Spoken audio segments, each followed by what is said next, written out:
আমার নবীর মা বলছে কদ খরাজা মিন্নি নূর, আমার পেট থেকে যেন একটা নূর বেরিয়ে গেল।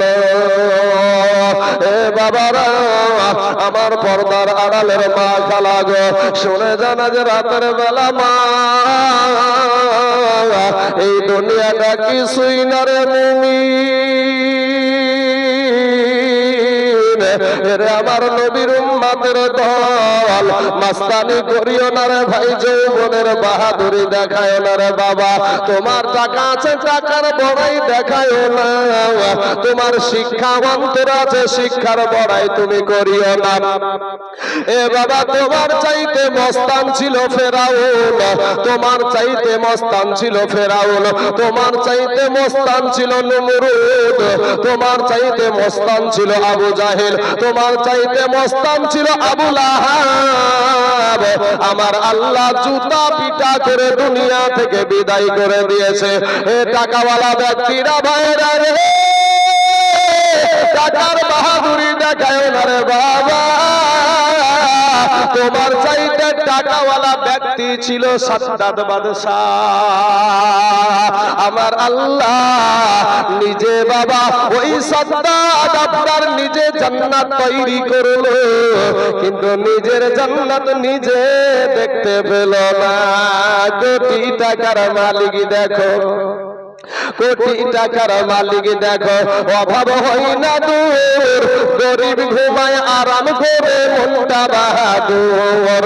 ফেরাউনের লাশটা দেখো এ মিশর জাদু ঘরে, খাইনা মাটি পোকা মাছি সবাই ঘৃণা করে। ফেরাউনের লাশ এখনো খায় না। এ ভাইরা বাবাজিরা শুনেন, আপনি কি ভাবছেন যে আমি এই দুনিয়াতে এই করছি আল্লাহ ছাড় দিয়ে দিবে? আমি বলবি মা মুখে দাড়ি রেখেছি, এত গরমে মাথার টুপি ফালাই না। আপনি কি ভাবছেন যে আমার কবরে 3টা প্রশ্ন হবে আর আপনার কবরে 2টা হবে? এটা ভাবেন? আমাকে 3খানা কাফন দেবে, আপনাকে মনে হয় এখন বেশি দেবে? হ্যাঁ, আপনাকে এখন কমও দেবে না, বেশিও দেবে না। আপনার জন্য 3খানা কাফন, আমার জন্য 3খানা কাফন। আপনার কবরও 3টা প্রশ্ন, আমার কবরও 3টা প্রশ্ন। আপনিও যেমনি ভাবে দুনিয়াতে এসেছেন, আমিও তেমনি ভাবে দুনিয়াতে এসেছি। আপনিও যেমনি ভাবে দুনিয়া থেকে যাবেন, আমিও অমনি ভাবেই যাব। কোটি টাকা দিয়ে যদি বলেন মাথার টুপি ফালাইয়া দিতে, তারপরেও মাথার টুপি ফালাবো না। কোটি টাকা দিয়ে যদি বলেন দাড়িটাই খুর মারতে, তারপরেও দাড়িতে খুর মারবো না। কারণ কি জানেন বাবা, আল্লাহ আল্লাহ এবং আল্লাহর নবীকে আমরা মানি এবং কবরকে ভয় করি রে বাবা। কবর কঠিন জায়গা। আমার নবীর জীবনীতে আমি এগিয়ে যাচ্ছি, কিন্তু আমার জায়গাটা একটু গুছিয়ে নেওয়ার দরকার আছে। আমার আব্বা জানেরা অনেক বাপ আছেন, অনেক ভাই আছেন, গায়ের জোরে আমরা অনেক কথা বলি। আমার আল্লাহ বলছে তোমার জবানের হেফাজত করো। এই যে জবান, এই জবান দিয়ে কত মিথ্যা কথা, কত গীবত করা, কত চুগলখড়ি করা, কত মাস্তানি করা, কত বাবা হিয়ানতকারী কথা বলা, এই জবান দিয়ে আমরা বলে থাকি। বিবেককে জিজ্ঞেস করেন, এখন যদি আমি বলি যে তুমি রক্তের জন্য তুমি অন্যায়, তোমার জবান দিয়ে এটা বলছো, আপনি বলবেন যে না আমি করি না, অস্বীকার যাবেন। কিন্তু যার কাছে অস্বীকার যাওয়ার কোনো রাস্তা নাই, যার কাছে আপনার কোন রকমের চালাকি চলবে না, কোন রকমের আপনার খাতির চলবে না, সেই দিক থেকে নজর করে আপনার বিবেক জিজ্ঞাসা করেন যে এই জবানটা পাক আছে না নাপাক হয়ে গেছে। আপনার জবান বিবেক বলে দেবে। কথা ঠিক না ঠিক? আপনার বিবেক বলে দেবে আপনি যে কত বড় মাস্তান, আপনার বিবেক বলে দেবে ভাই। 5টা মিনিট একটু চোখটা বন্ধ করে একটু চিন্তা করেন, এই চোখ দিয়ে বেশি গুনাহ করেছেন না নেকি করেছেন? এই জবান দিয়ে বেশি নেকি করেছেন না গুনাহ করেছেন? এই কান দিয়ে বেশি ভালো জিনিস শুনেছেন না খারাপ জিনিস শুনেছেন? আপনার বিবেক বলে দেবে। আপনার যে অন্তরটা, আপনার যে অন্তর নিয়াত, যেটা দিয়ে নিয়াত করেন, সেই অন্তরের দিয়ে যে নিয়াতগুলা কতটা ভালো নিয়াত করেছেন, কতটা খারাপ নিয়াত করেছেন, সেটা আপনার বিবেককে জিজ্ঞেস করেন, আপনার বিবেক বলে দেবে। আপনার এই হাত দিয়ে কতটা ভালো কাজ করেছেন না করেছেন, আপনার বিবেককে জিজ্ঞেস করেন, আপনার বিবেক বলে দেবে। এই পা দিয়ে কতদূর আপনি মসজিদে গিয়েছেন, না খারাপ কাজে বেশি গিয়েছেন না ভালো কাজে বেশি গিয়েছেন, আপনার বিবেককে জিজ্ঞেস করেন, আপনার বিবেক বলে দেবে। ইসলাম মাস্তানি করার কোনো সুযোগ নাই ভাই। আমার নমরুদ বলেছিল আল্লাহকে, নমরুদ বলেছিল ইব্রাহিম নবীকে, ডাক্তার আল্লাহকে, আল্লাহর সাথে ডাইরেক্ট যুদ্ধ করবে। আল্লাহর সাথে ডাইরেক্ট যুদ্ধ করবে কে? নমরুদ। এই নমরুদ কে যুদ্ধ করার জন্য ভাবছি আমার আল্লাহ কামান পাঠাবে, আমার আল্লাহ ওর সাথে 1.5 ব্যাটারির সাথে যুদ্ধ করতে আসবে। মশা একটা যাদেরকে একটু টিপন মারলি মরে যায়, ওই মশা পাঠিয়ে দিয়েছে বাবা। আর মশাতে সাইজ করতে করতে করতে বাবা শেষ বেলা একটা ন্যাংরা অসুস্থ মশা বাবজি, আপনার অসুস্থ হলে যা হয়, তো অসুস্থ ন্যাংরা মশা বলছে আল্লাহ গো আমার জন্য কাউকে রাখনি, বলে তোর জন্য মেন প্রধানমন্ত্রী আছে মানে নমরুদ, ও পালিয়ে যে লুকিয়ে যে বসে আছে। এবার বাবা যে আল্লাহর ইশারায় যায় দেখানোর পরে আপনার যে বসেছে লাকে বসেছে, যেমন মারতে যাবে হঠাৎ করে উড়ি গিয়ে লাকের ভিতর দিয়ে মাথার মগজে, যখন মাথার মগজে বসেছে তখন ইঞ্জেকশন শুরু করেছে। তো ইঞ্জেকশন যখন শুরু করেছে বাবা এই মাথা টিপ আরেকবার বলছে মাথায় মার, আরেকবার বলছে জুতি দিয়ে মার। ডব্লু বুশকে যখন সাংবাদিক বাবাজি, আমেরিকার ডব্লু বুশকে যখন সাংবাদিক দিয়েছে জুতি দিয়ে, বুঝতে পেরেছেন, তখন আরেকজন জিজ্ঞেস করছে আপনি কি মাইন্ড করলেন, বলে ডোন্ট মাইন্ড। মানে এদের কোনো লজ্জা শরম তো না, এরা মাইন্ড করবে না, কথা বুঝতেছেন তো, এদের কোনো লজ্জা ঘৃণা তিকপিত কিছু হয় না বাবা। হ্যাঁ বাবাজি আমার ভাই জানেরা, আমার আব্বা জানেরা, তাহলে একটু বুঝবেন, নিজের বিবেককে জিজ্ঞেস করেন, কবর কঠিন জায়গা বাপ, আমি আপনাদের দুশমন না, কবরে যাওয়ার আগে বাপ তওবা করেন ভাই, দিলটা নরম করেন, আল্লাহর নবীর আদর্শে আদর্শিত হয়ে যান। আপনাদের মতন কত যুবক 5 ওয়াক্ত নামাজ পড়ে ভাই, তারপরেও অভাব নাই। আপনাদের মতন কত যুবক মুনিশ খেটে ভাত খায়, তারপরে 5 ওয়াক্ত নামাজ পড়ে, তুমি কেন পারবে না রে ভাই? আল্লাহর গোলাম হয়ে দুনিয়া থেকে যাও না চৈত ভাই, একটা সেকেন্ডের আযাব তুমি সহ্য করতে পারবে না বাপ। আজ দিনের বেলাতে সূর্য ছিল বাবজি, দিনের বেলাতে সূর্য ছিল ভাই, এখন তো সূর্য নাই, ফ্যান কটা চলছে দেখেন না, এই হুজুরের দিকে বোধহয় না একার দাও, কিন্তু এই দিক থেকে চলছে বা ফ্যান, এত ফ্যান, রাতের বেলায় ফ্যান ছাড়া ঘুম হয় না। কারণ কি, কবরতে আপনাকে ফ্যান দিবে না ভাই, কবর আপনাকে ফ্যান দিবে না, বাল্ব দিবে না। একটা বার আপনি বিছানায় শুয়ে যান, চোখটা বন্ধ করে একটু মালিশে মাথা 5টা মিনিট চিন্তা করেন না, যে যদি সকালবেলায় আপনি না উঠেন তাহলে তো আপনাকে কবরে। উড়িষ্যার বালেশ্বর নামে একটা জায়গাতে করমন্ডল নামে একটা ট্রেন অ্যাক্সিডেন্ট হয়েছিল, 3টা ট্রেন একসাথে আপনার অ্যাক্সিডেন্ট হলো, 300 যুবক মারা গেল ভাই, যাদের জন্য তারা বিদেশে পাড়ি দিচ্ছিল। এই দেশের মানুষেরা শুনেন, খাজুরিয়ার মুসলমানেরা, যুবকেরা শুনেন, আপনার বিবিকে রেখে আপনি যান সৌদিতে, কাতারে, কুয়েতে, আপনার বিবি ছেলে মেয়েদেরকে খাওয়াচ্ছেন, কিন্তু ভাই রে শোনা, যখন আপনি মারা যাবেন আপনার লাশটা আনতেও পারে নাও আনতে পারে, কোনো গ্যারান্টি নাই। এ যুবক আমার ভাইয়েরা, যাদের জন্য তোমার জীবনটাকে একেবারে শেষ করছো, তারা কেউ তোমার কবরে যাবে না। তোমার কবরে যদি কেউ আসে তাহলে তোমার নবী আসবে, জোরে বলেন সুবহানাল্লাহ। হাদিসে এসেছে, মা কুনতা তাকুলু ফি হাযাল হাক্কুর রাজুল, সশরীরে আপনার কবরে আপনার নবী আসবে, জোরে বলেন সুবহানাল্লাহ। বাবারা, আমার মা বোনেরা, ওগো আমার পর্দার আড়ালের মা খালা গো, শুনে জানা যে রাতের বেলা মা হযরত আমেনা, আমার নবীজির মা জননী বাবা, যার নাম ছিল হযরত আমেনা, ওই আমেনা বলে, আমার বেটা যখন দুনিয়ার জমিনে আসলো, এমন সময়তে আমার বেটার চেহারার আলোতে আমি মুলকে শামের বড় বড় দালান পর্যন্ত দেখেছি, জোরে বলেন সুবহানাল্লাহ। এ বাবারা, আমার ভাই জানে না গো, আমার আল্লাহ পাক 4 জন নারীকে আমার আল্লাহ পাক নবীর খাদেমা বানায়া দিয়েছিল বাবা।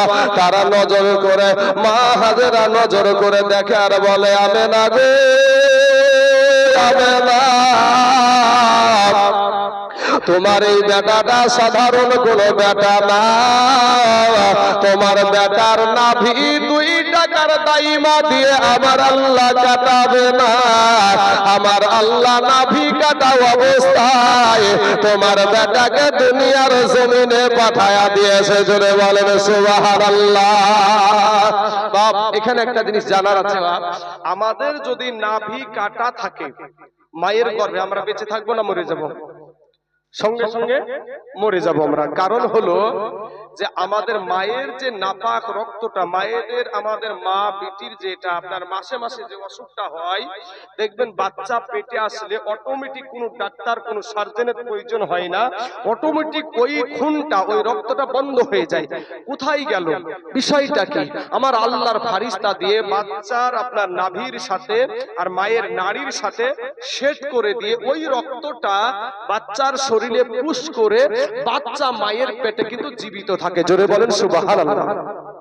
বাবাজি, এই দিক থেকে আল্লাহর মতন দয়ালু কেউ নাই বাবা। বাপ, আপনি দুনিয়াতে আসার সাথে সাথে আপনি কি খাবেন, আপনি কি খাবেন সেটাও আল্লাহ মা জননীর বুকে দুইটা ফ্রিজ বসায়া দিয়েছে না। মমতা ব্যানার্জি সেই খাদ্য সুরক্ষার কার্ড দিয়েছে, খাদ্য সরকার কার্ড দেয় নাই। বাবাজি আমার ভাই জানেরা, সোনা মালিকেরা, আমার আল্লাহ উনি বলছে বান্দা রে, আমি তোর আল্লাহ, তোকে আমি বড় আদর করে সৃষ্টি করেছি। ওরে বান্দা, তুই দুনিয়াতে যাওয়ার পরে তো তুই ভাত খেতে পারবি না, রুটি খেতে পারবি না, তুই তো বিরিয়ানি খেতে পারবি না।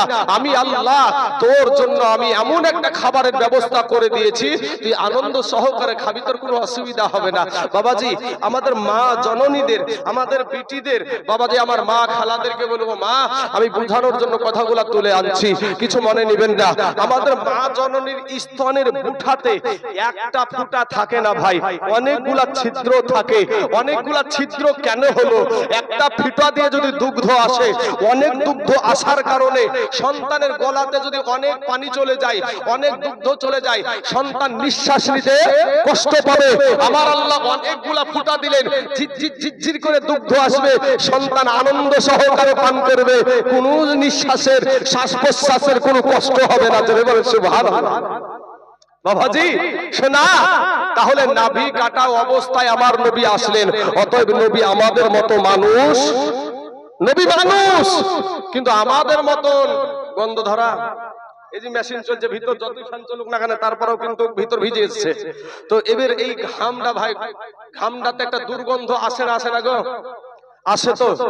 এ ভাই আমাদের ঘামে যদি এখন যদি বাবাজি একটা কোটিপতি ডাক্তার মাস্টার কলেজের প্রফেসরের একটা মেয়ে যদি এসে টুকটুকিতে টোটোতে যদি আমাদের পাশে বসে, বারবার আপনার উন্না খান লিবে আর লাকে চেপে ধরবে, মৌলবিটার শরীর একবারে ভকার ভকার বন্ধ করছে রে, আর ইদিক উদিক রাখাবে বাবা, কিছু বলতেও পারে না, ফাটতেও পারে না, ফুটতেও পারে না, কি করবে? ও 10 টাকা ভাড়া দিয়েছে, আমিও 10 টাকা ভাড়া দিয়েছি, বুঝতে পারছেন না? তো বাবাজি আর আমার নবীজির ঘাম মুবারক দিয়ে সাহাবারা আতর বানাতে, জোরে বলেন সুবহানাল্লাহ। আমার কথাগুলো বুঝতে পারছেন বাপ? বোঝার চেষ্টা করে যুবক ছেলেরা, বোঝার চেষ্টা করো ভাই। এমন একটা জামানা আসছে ভাই, হাতে জ্বলন্ত আগুনের কয়লা ধরে রাখতে পারবা, ঈমান ধরে রাখতে পারবা না ভাই। ঈমান ধরে রাখা সম্ভব হবে না। আজ আপনি আমার দয়ার নবী সহিহ মুসলিম শরীফে এসেছে, নবীজি আমার জান্নাতুল বাকি, যেই জায়গাতে 10,000 সাহাবী শুয়ে আছে, ওখানে গিয়ে আমার নবীজি কবর জিয়ারত করেছে, অথচ সেই নবীর রওজার পাশে গিয়ে আপনি হাত তুলেন গা, আপনার হাতে বাড়ি বাড়ি বলবেন নামাজ, বেদাত বেদাত। সব দালাল বসে আছে, আর এই দালাল গেলেন এখানে যারা দালাল আছে বলে নবীর কাছে দোয়া হয় না। তুই তো জানিসই না, মূর্খ, তুই জাহেল, তোর চোখই তো নাই, তুই অন্ধ।